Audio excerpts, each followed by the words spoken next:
So, you know what I mean? So he had the ball. He's near the free throw line. And, you know, he's like this. Hits the turn. Hits another one. Hits the turn. It was similar to the Anthony Edwards one. I forget who that was against. Maybe in the first round. And he hit the shot. Yo.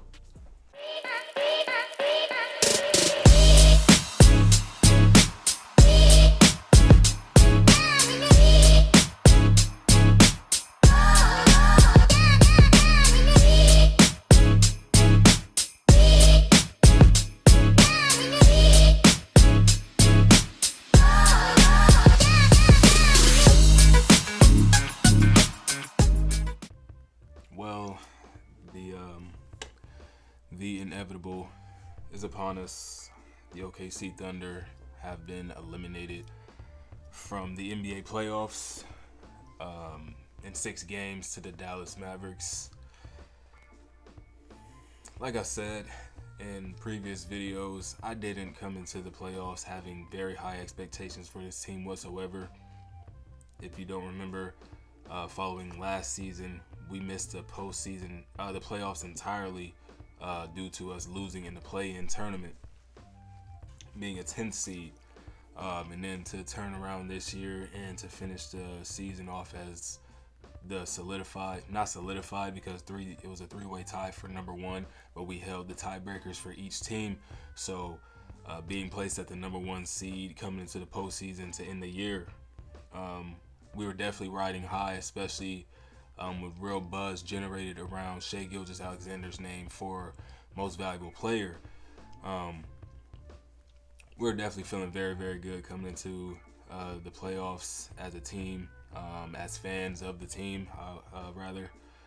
And yeah, there's just the players as well. You could tell they were, riding that high, especially following the sweep of New Orleans in round 1, and then to win game 1 so convincingly against this Dallas team that had looked so dangerous for majority of their series against Los Angeles in round 1. I just noticed this is crooked. My fault. There was definitely a feeling of we could actually do this, especially in my mind. Then to lose 2 straight games, especially one at home after we were undefeated in our first 3 games, to lose 2 straight games and go down 2-1, it was definitely looking scary. But then we tied the series at 2-2. Game 5, that fourth quarter killed us, man. The fourth quarter absolutely destroyed us, and it was very, very similar to how the fourth quarter of Game 6 last night went down. I was very displeased of how we played the entire second half, but especially that fourth quarter. Derek Lively was destroying on the offensive glass, getting second chance opportunities for the team time after time after time, and it really turned the tide in their favor late in that fourth quarter, where PJ Washington, who had only had 1 point for the game, or who didn't have he did not score until the fourth quarter at like the 5 minute 19 second mark is when he hit his first free throw. After that, he hit 2 of the biggest threes of the game. One to tie the game at 105, and then one to take the lead 113 to 110. And then he hit the 2 free throws to seal the deal 117 to 116 at the end of the game. But to begin the game, we started off amazing, especially the way that we guarded Luka. I won't say amazing. Well, yes, to begin the game, the first initial 5-6 minutes or so, they were throwing double teams at Luka, and it was effective for the most part. They caused 2 back-to-back turnovers, and they really got the momentum on their side. They got off to a 16-6 start of this game and did not miss a shot. So from there, it was like, yeah, this is going 7. That was how I was feeling, especially at halftime, having that 16-point lead. Excuse me.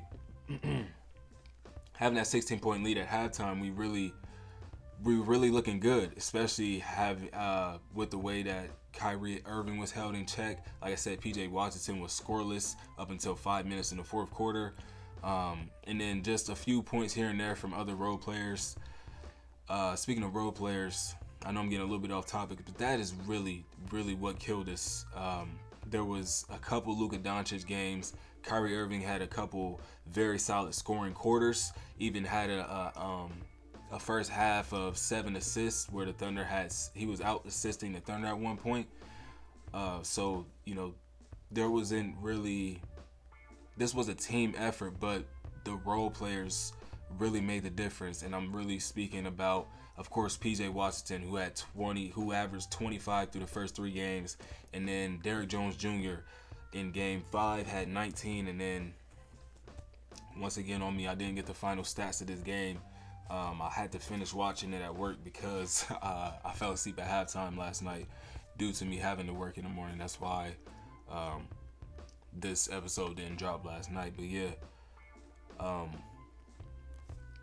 the role players is just what was the difference maker in this series, on top of the fact that other than Shea, there wasn't a guy that was consistently producing for us offensively. J-Dub being a sophomore player, obviously this is 95% of the team's first playoff experience in their careers. So it's like, you got to cut some guys some slack a little bit, but at the same time, being looked at as this 1 seed, how well we played together, how well we meshed, and how good J-Dub did look throughout the entire season, we expected and needed so much more from him in this series against Dallas. If you look at his averages, it was nowhere near what he was putting up in round 1 against New Orleans, and it wasn't similar to what he averaged for the regular season. He did have a couple solid games, but in Game 6, he wasn't really there at all. The fourth quarter, he had a solid fourth quarter. No. J-Dub, Game 6. Like I said, I don't have the final stats. I did just watch this, so it's kind of fresh in my mind. But I want to say he did have a good game last night. But, it wasn't consistent, and that's what we really needed to actually make this a series. Now, I will say this was a very winnable game. I'm not making excuses, or I'm not putting blame on anyone. This game was beyond winnable. Like I said, a 16-point lead at halftime. We were up by 16 again, I want to say, in the third quarter, and Dallas just kept fighting. They did not give up, and our offense looked bad, like really, really bad. A lot of times when a guy, let's say Shea has the ball, it doesn't even have to be Shea. Anyone will have the ball, and it's literally, we're all 5 out. There's no one cutting, there's no one setting ball off screens so a guy can get open. It's everybody's just 5 out, watching whoever has the ball go to work, and Dallas is cramming up that paint and making it tough on the one of the best teams at finishing in the paint and getting to the rim and finishing. In the OKC Thunder, just clogging that paint, and there was a lot of bad shots either at the rim or on the kick out.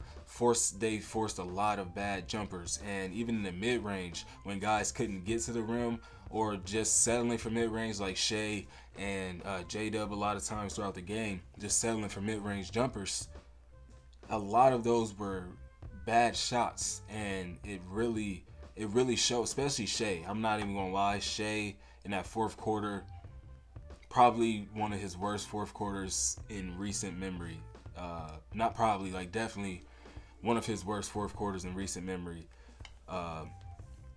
Just as far as shot selection goes, it was a lot of forced, like I said, jumpers. Even at the rim, I forget who it was. It may have been PJ Washington and Derek Lively under the rim, and he's like, oh yeah, that's what it was. PJ Washington is playing stellar defense on him. Shea tries to get him up in the air on a pump fake in the mid. PJ's not going, so he tries to pump fake again. PJ's not going, hands up. So Shea just decides to shoot the ball over him, and it damn near airballed. It may have even airballed. So that's what I mean, just the shot selection that he gave us late in that game. And with PJ Washington coming alive, Derrick Jones Jr., what was it, the third quarter? Let me look real quick, because he had a very, very good game. Yeah, he had 3 really meaningful threes in the third quarter that had Dallas down only by 7 points coming into the fourth quarter. So, like I said, we were up by 16 at one point in that quarter. Shaved it down to 7 due to the performance that he hit. Because if he didn't score any of those points, they would have been down at 16, and it would have been a much more manageable game for us to handle down the stretch. He did have, a quiet first half. 0 of 2 from deep, just 6 points, 2 of 5 from the field. But when he was getting that kickouts into the corner, he even hit 1 or 2 in that fourth quarter. If Derrick Jones Jr. is in that corner, you better count it as a bucket, bro, because he was not missing. It was water every time. And then, like I said, PJ Washington had just 1 point in that fourth quarter from a free throw, and then he got it cooking from 3-point range as well. And the way that he played and his production and what he gave them offensively and defensively on Shai Gilgeous-Alexander as well, that was very much, everything was much needed. And like I said, he sealed the game with those 2 free throws. He could have made the last one, but he missed it intentionally so they wouldn't have time to get a decent look at a shot. They had to get it off the rim. Chet grabbed the ball, gave it to J-Dub. He had to throw it all the way to the length of the court. And you're probably not. He did hit that one to in the first quarter from 39-ish feet. That gave us, some kind of, cushion to end that first quarter. But those ones at the end of the game, you might as well not. If you're not Stephen Curry, I don't think that's ever going in for anyone. Like I said, unless it's Steph. But yeah. Hell of a game for Dallas, man. They really fought back because in that first half, they were just getting outworked. But I'm not even going to lie to you. A lot of whistles went OKC's way last night that probably shouldn't have gone their way. While Dallas, most specifically, Luka Doncic, felt like he was being singled out in this game. He wasn't doing a lot of the flopping BS that he typically does, so kudos to him. He just put his head down, like he said at the end of Game 5 in that post-game interview. He just played basketball, no more of the complaining. Very minimal complaining at least. Felt like him, Tony Brothers was really like, had it out for him, I guess. But I guess he was kind of getting the whistle because Lou Dort did end up with 5 fouls. So it was just very apparent that the whistle was in OKC's favor in this game, and they still end up losing. The fact that Dallas had 12 first half turnovers and maybe 20 or more to finish the game, and we still lose, is the fact that PJ did not score until 5 minutes left in the fourth quarter and we still lose. Kyrie had 4 points in the first half. We still lose. It's something that, we can learn from, of course, being such a young team. This is definitely something that you really take to heart because obviously, like I said, there wasn't a lot of expectation that I put on this team coming into the postseason just because of, I don't dare say fluke, but because of the type of jump that they did take, and all that they added was Chet Holmgren, and then you trade for Gordon Hayward, and they added a couple more people, but this team is not there just yet, and we really saw that more specifically the 2-guard spot and the 3 spot, having Josh Giddey only play average maybe 12 to 13 minutes a game in the series, and then his replacement being Isaiah Joe, who we have solidified as the 6th man the entire season. Although he can come in and fill it up from deep, pause. There's a different level of dare I say, there's a different level of intensity when when you get that starting spot in the playoffs. There's a different level of expectation. There's a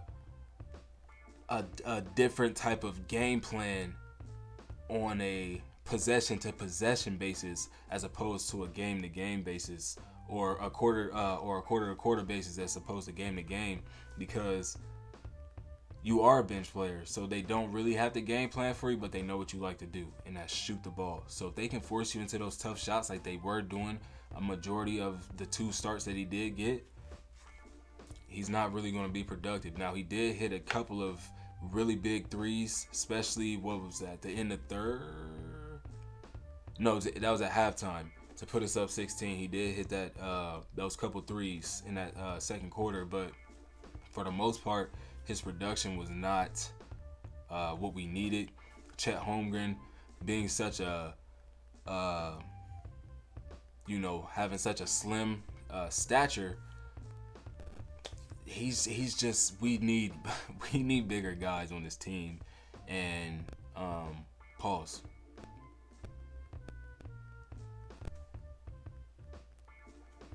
What I'm saying is, we need some taller, not really taller, because Chet is obviously 7'2", 7'3", but we need some.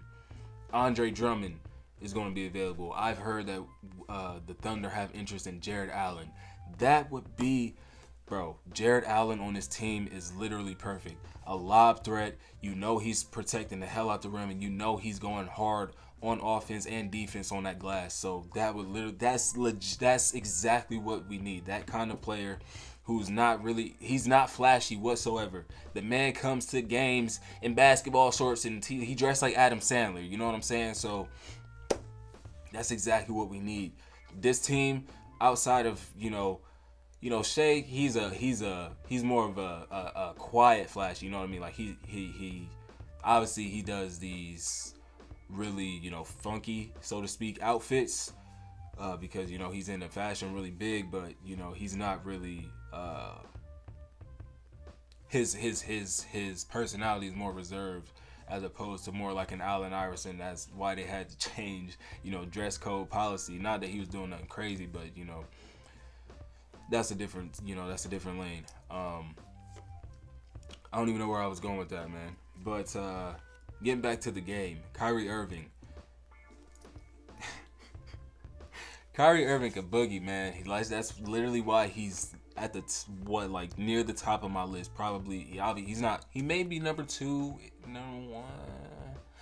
He's one of the top 3 players on my favorite to watch list for sure. Every time Kyrie Irving touches the ball, something special can happen, and he made a lot of plays down that stretch in that third quarter during that comeback that was really, really critical for them. Like I said, in that first half, he only gave them 4 points. In the third quarter alone, he scored 10. Like, he turns it up in that second half for whatever reason. Obviously, he knows what he's doing because it's working for them. It has been working for them in this series. But I really enjoy the poise that Kyrie Irving maintains at all times. Regardless of what move he's making, if he wants to pull up, it's always on back. Like, he's always in control of his body and how he's moving and what he's trying to do, what he's trying to accomplish. It may have been in the first half. Yes, it was the first half because they were going the opposite direction. On that fast break against Shea, I forget what move he did, but getting up to the rim, and he did like something like this and like flicked it and it went off the backboard, and he's a different beast, man. I love watching Kyrie Irving. Always he's in. So I'm gonna let y'all in on a little, you know what I mean. So my favorite players of not of all time, but current players to all time, I guess. My favorite players of all time that are current. LeBron James, of course, is my favorite player of all time. And I heard a little something like when you ask people who their favorite player is, they say LeBron. It's like a duh. But for me, it's different. Being from Ohio, that's the first, and that being the first um, basketball that I can remember watching was a LeBron James Cleveland Cavaliers game with Anderson Varejao, uh, Boobie Gibson, and Mo Williams. That's my first legit memory of basketball. I remember seeing my dad watch Michael Jordan when he was in Washington, but I don't remember watching the games. I don't remember watching Mike, so I can't even consider him one of my favorite players. I used to because of just everybody considered him the GOAT. That was what was told growing up was Michael Jordan was the greatest of all time. So I gravitated towards Michael Jordan at a young age. But once I learned who LeBron was, and like I said, that's my first memory, and the fact that he is from the state that I'm from, that just made it all the more better. And it just turned out the dude was going to be, arguably the greatest player of all time. So he's number one for me. Kevin Durant will be at number two. At number three, I kind of get a little mixed up here because or have mixed feelings here because the reason, and it took me for him to get traded to realize this, but the reason I was ever invested in anything in Portland was because of Damian Lillard. You can ask my brothers. Obviously, I don't know my brothers, but just ask, if y'all were to meet my brothers and you asked them, they would tell you from day one I was a Damian Lillard fan. Not once he came into the league, but once I watched him play a game, I was a Damian Lillard fan. And my brother Terrence was a big Anthony Davis fan coming out of Kentucky. He used to watch a lot of college basketball, so he knew a lot about these guys. And obviously Anthony Davis going number one, being a 7-footer, just a defensive beast and offensive, mystery, because his game was still, he had a lot to be unlocked, and he eventually did do that, obviously winning a championship later on in 2020. But we would argue over who is the better rookie. Is it Anthony Davis or is it Damian Lillard? Obviously Damian Lillard beat out. Holy strike, pause. Obviously Damian Lillard won the Rookie of the Year award, but it was, it was definitely an argument. Still, to this day, we kind of joke about that award going to Dame instead of Anthony Davis, but it is what it is. So with me saying all that, Damian Lillard and Kyrie Irving, I kind of struggle. It's a toss-up between three for me because Kyrie Irving was also a player that I was a huge fan of coming into the NBA once I seen his game. So, and he was in the league first, but it didn't make me gravitate to the Cleveland. So I guess I could put Dame at 3 and Kyrie at 4. And then number 5 for me,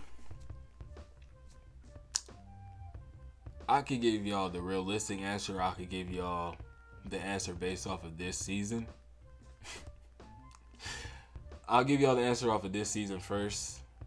And that's gonna be Victor Wembanyama, bro. I seen him play in person. He's different, bro. He's different, bro.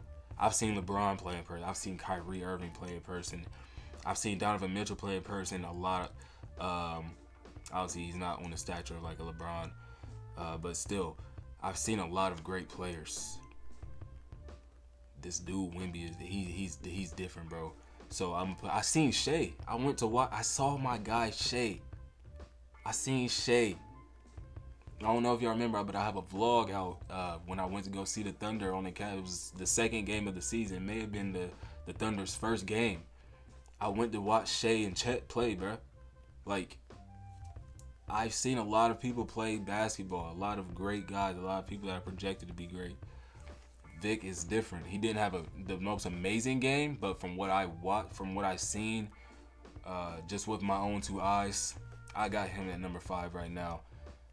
But my realistic answer, I would have to say, is maybe it was Giannis for a while, then I stopped. I got away from the Giannis thing. It's Anthony Edwards for sure. Anthony Edwards. I'm a huge fan of Anthony Edwards' game, bro. Uh, I haven't been a college basketball watcher, not avidly, anyways. Like I tune into a couple games here and there, but I heard about Anthony Edwards for sure before he was an NBA player. I heard about him when he was when he was at Georgia. I seen the highlight package and I was thoroughly impressed. I knew this dude was going to be a star, not to the magnitude that it is because we had a guy named John Morant who has similar athleticism and flashes of whatever type of and then Zion and all these kind of guys coming into the league, bro. But Anthony Edwards, you could tell, especially just with his personality, and then his losing his mom and his grandmother all before being drafted into the NBA at the age of 20 or 19. That's tough, man. So you can't help but to root for the kid, man. So for sure, Ant-Man is at number 5 for me. But we could do like a 5A, 5B with Ant and Shay for sure, because obviously that's my dude, bro. I'll be a fool to leave him off the list. What else can I say about the game? Oh, right. Derek Lively, man. Derek Lively was a difference maker. If you ever want to, give a visual representation of what a difference maker in a basketball game is, show somebody footage of Derek Lively, Game 6 versus the OKC Thunder, May 18th, 2024, in that fourth quarter. He was everywhere.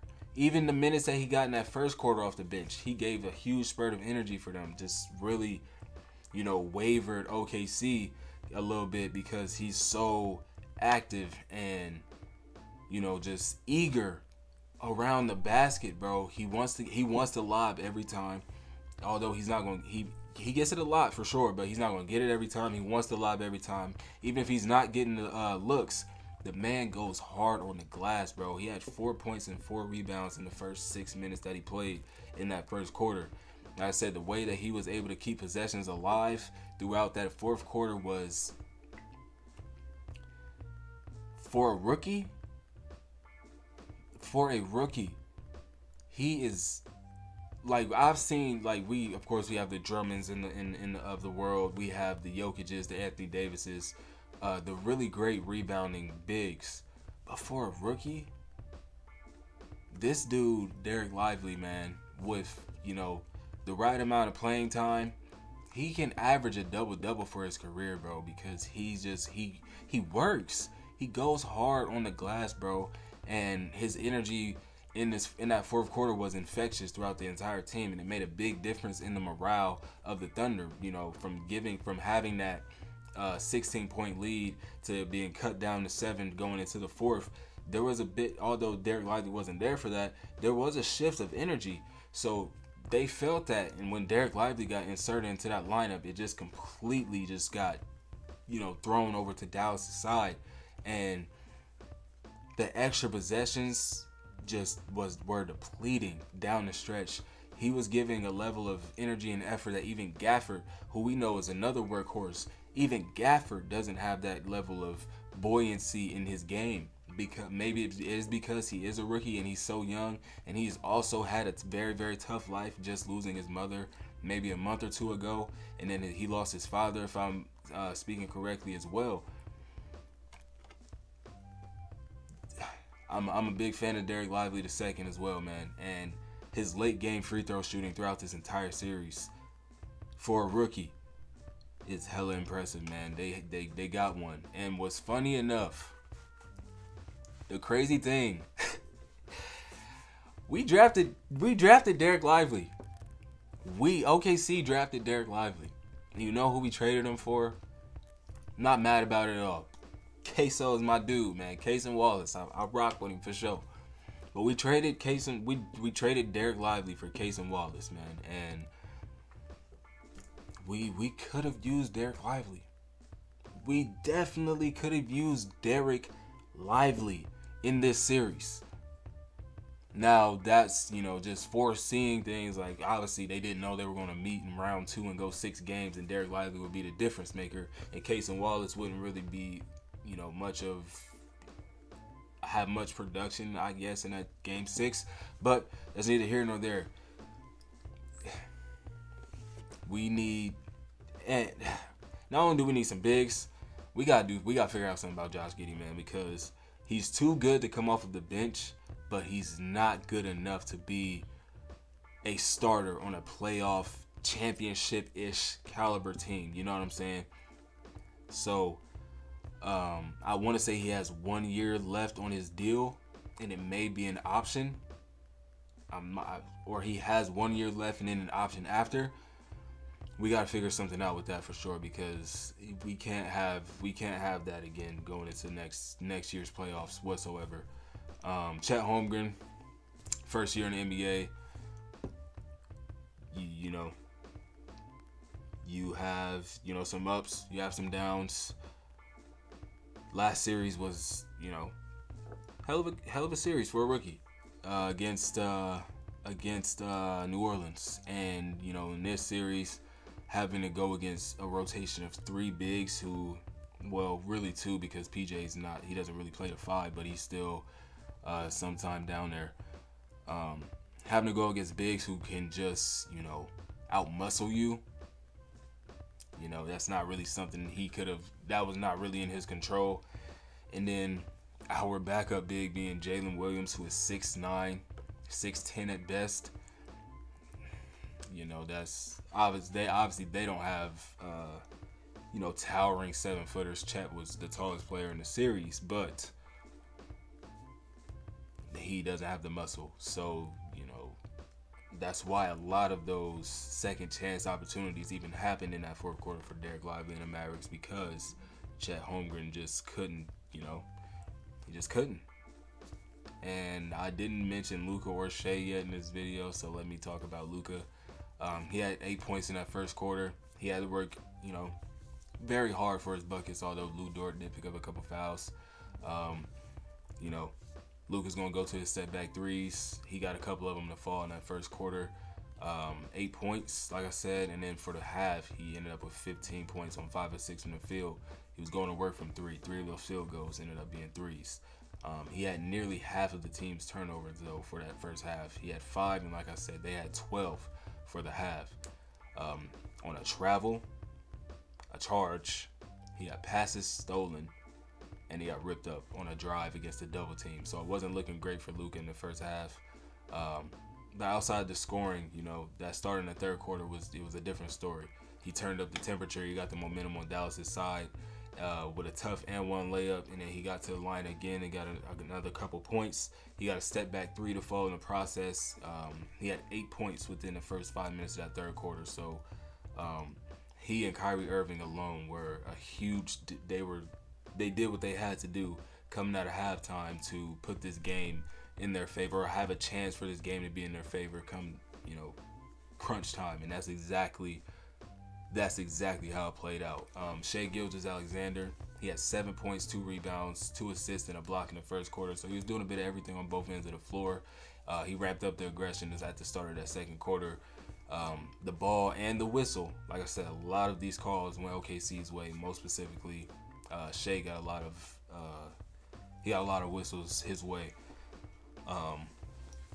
The ball and the whistle were his best friend in that second quarter. It felt like there was not a possession that went by that Shai did not have the ball in his hands, whether it was the entire possession or he passed it off for a couple seconds to get it right back, or bringing the ball. Like, he had the ball in his hands almost the entire second quarter, and when it was all said and done, we were up 16, so it looked like something was working there.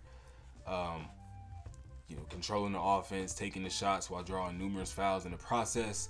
He had 14 points in that second quarter, and per usual, showing off the magnificent footwork. He had a play on the baseline. I forget who else it was, but Daniel Gafford and someone were supposedly supposed to be double teaming him. Pump fake. They both, bite at it. step through, left hand off the glass, easy work. It's just that's why he and Anthony Edwards. I don't know if y'all know this. If y'all don't, tune in to your boy, because we got a couple hoop videos out there. Mid-range is my area. That's where I do my damage. That's where I am mostly. I'm a hell of a finisher, don't get me wrong. But mid-range is where I lay my hat. That is where I do most of my work. That's where I get my butter. That's where I butter my bread at. So, like I said, go tune in. I got a couple of them out there on the channel. Just go tune in. But yeah, Shai Gilgeous-Alexander and Anthony Edwards, mid-range maestros with impeccable footwork, bro. Shai also had another play in that second quarter where he picked up his dribble off a pump fake. Damn, I'll have to stand up and do this for y'all. Let me show you. I'll do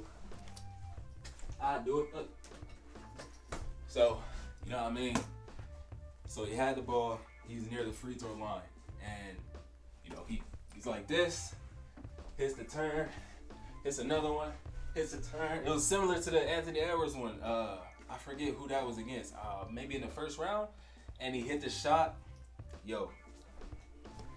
That's what I mean, bro. These young boys be killing with the footwork, bro. And I love to see it, bro. I love to see it. It's definitely refreshing when a lot of teams and scouts or, you know, whatever kind of analytics try to tell you that the mid-range shot is dead or it's one of the worst shots in the NBA. Clearly it's not. It works for Kevin Durant. It works for DeMar DeRozan. It works for Zach LaVine. Hell, LeBron James even developed a mid-range shot. It works. It works. And if you have footwork, that might as well. That's where Shai gets a lot of his buckets, is in the mid-range. And it's because of his footwork, and he works on contested shots, which is what a lot of his mid-range buckets end up being, is contested. And he be hitting them too. Well, not a lot of them, but like a good majority of them are contested. But he still hits them. So, you know, all in all, hell of a season for the Thunder, man. Like I said, being the number 1 seed, the youngest team to ever do that. You know, we in the history books, you know what I mean? Shai finishing second in MVP. He's going to be first team All-NBA for the second year in a row. Chet Holmgren's finished second in Rookie of the Year. You know, we just got a lot of guys that really stepped up and had very, very good seasons. Like I said earlier, way earlier in the video, Jalen Williams' production improved month to month to month. That's how good he was getting. That's how much he was working on his game. That's how, that's how much trust the Coach of the Year, Mark Daigneault, had in him or instilled in him, and the confidence that Shai entrusted into him as well, and just himself as well, just coming into his own as a player. That is very, very promising for me as a fan of this team going into the next season, man. Although it did get cut short, I think, in my opinion, we definitely should have won last night. And we should be going to a Game 7 at OKC where we could, you know, advance to a conference finals. Not saying that we would have won. Not saying that at all, because, like I said, didn't have many expectations for this team, but I at least expected us to get to the Western Conference Finals at the most. If we got to the NBA Finals, I'd have been ecstatic. But to have to go through either Minnesota or Denver, who, I mean, you know, we've had their number, having the tiebreaker in both of those respective series against those teams. We don't want to see Anthony Edwards right now. And we damn sure don't want to see Jokic right now. So, yeah, we definitely, had we advanced through this series, I could have seen us losing in 5, 6. We would have lost. Yeah. But yeah, I could go on and on, you know, about how much I am impressed with this team and how I'm just excited for next year, but I'm going to leave it there. We got a lot of basketball left Currently, the Knicks and the Pacers are playing Game 7, and then later tonight, Anthony Edwards and Jokic will be playing a Game 7 to see who takes on Luka and Kyrie. Yeah, kind of just got sad. Nah, it's all good though, man. Like I said, I'm very excited going into next year. A lot of basketball left to watch, so y'all gonna keep seeing my face. I hope I keep, gaining a lot more supporters. I don't want to call y'all definitely not fans of me, and I don't. Obviously, it says subscribe and you're a subscriber, but I see y'all more of supporters. Because if you're watching this video, if you like the video, if you subscribe to the channel, that's support. So, I appreciate y'all, man. Let's keep on building this community.